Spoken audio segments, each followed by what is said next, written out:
বাবারে বাবারে বাবা, এত গরমে ভিডিও শ্যুট করতে গিয়ে আমার হালত কী হলো দেখো গাইজ।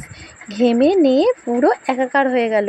তখনই টুনির বাপ এসে বলল, সোনা আমার অনেক কষ্ট করেছে, চলো তোমাকে নিয়ে আজ ঘুরে আসি, ফুচকা খেয়ে আসি। তাই মায়ে মেয়ে বেরিয়ে পড়লাম ফুচকা খাওয়ার জন্য।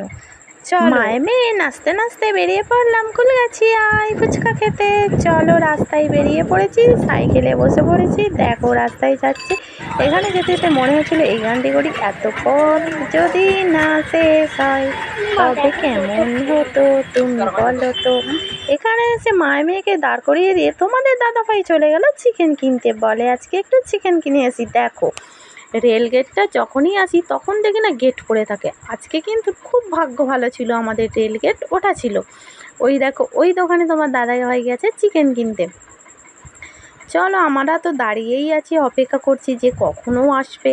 দাঁড়িয়ে দাঁড়িয়ে আর দুজনে কী করব, মায়ে মেয়ে দুজনে গল্প করছিলাম। আর দেখো এপাশে চলে এসেছি ফুচকা খাওয়ার জন্য, দেখছিলাম কোন ফুচকাটা ভালো হবে ঘুরে ঘুরে।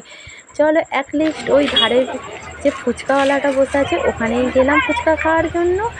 ওই যে দাদাভাই ফুচকা দেবে বলে আমাদেরকে বাটি দিচ্ছে, আর মেয়ে তো খুব খুশি ফুচকা খাওয়ার জন্য। আমরা 10 টাকার করে ফুচকা খেয়েছিলাম, খেয়ে দাঁড়িয়ে আছি, মেয়ে 20 টাকার ফুচকা খাচ্ছে, সেই জন্য আমাদেরকে ওয়েট করতে হচ্ছে। এখান থেকে এসে ঢুকে পড়লাম মুদিখানা দোকানে। ওখানে কিছু মাল নেওয়ার ছিল, আমার গপুর জন্য বিস্কুট টিস্কুট কেনার ছিল, আর মুড়ি ছিল না বাড়িতে, মুড়ি নেওয়ার জন্য ওখান থেকে চলে এলাম পুরো বাড়িতে। বাড়িতে এসে দেখো মেয়ে কি করলো, আমাকে কাজ করতেই দিল না। মেয়ে নিজেই মুড়ি ঢেলে ফেললো। মেয়ে আমার সব কাজ করতে পেরে গেছে, মেয়ে তো বড় হয়ে গেছে না, সেই জন্য।